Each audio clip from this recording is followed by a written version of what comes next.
Tool number 10, Grammarly. Grammarly is a software, a Chrome extension that is free to use. It does also have a paid plan, but that particular Chrome extension checks for spelling errors. Now, you're going to be using, let's say, System.io. You'll be using Google Docs. All of these tools are actually going to have you typing things. And when you type things, you may need to reword your things. You may need to use different text. You may have spelling mistakes. Now, obviously, you might have a certain level of literacy. What Grammarly does is it actually automatically checks those things.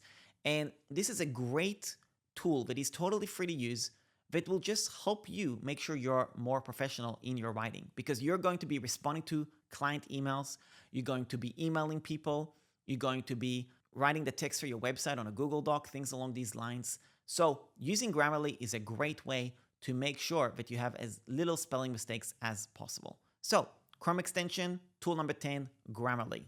By the way, I actually have a blog post on Grammarly. If you go to aran.link/Grammarly, you'll be able to see the blog post that I've written about Grammarly and how to use it and things along these lines, and just give you a bit of an overview about it. So again, pretty link strategy, it is super, super important.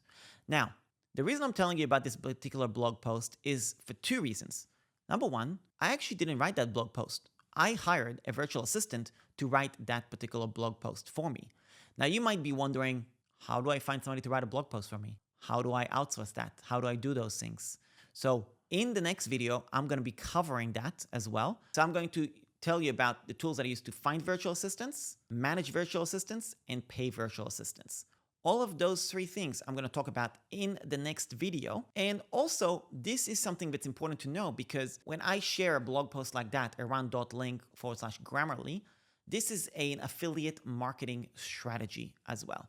So this is why I use Pretty Links in my business, because it allows me to not only share direct affiliate links, but also share affiliate resources in order to get people to learn about affiliate marketing or learn about products that I'm affiliating, so they then use my affiliate link in order to make me money from affiliate commissions. So this is another point that I wanted to bring up.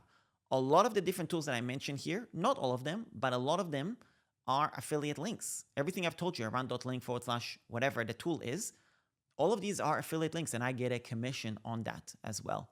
So this isn't something that I want you to also be aware of. Number one, so you can implement that in your own business, no matter what business you're doing.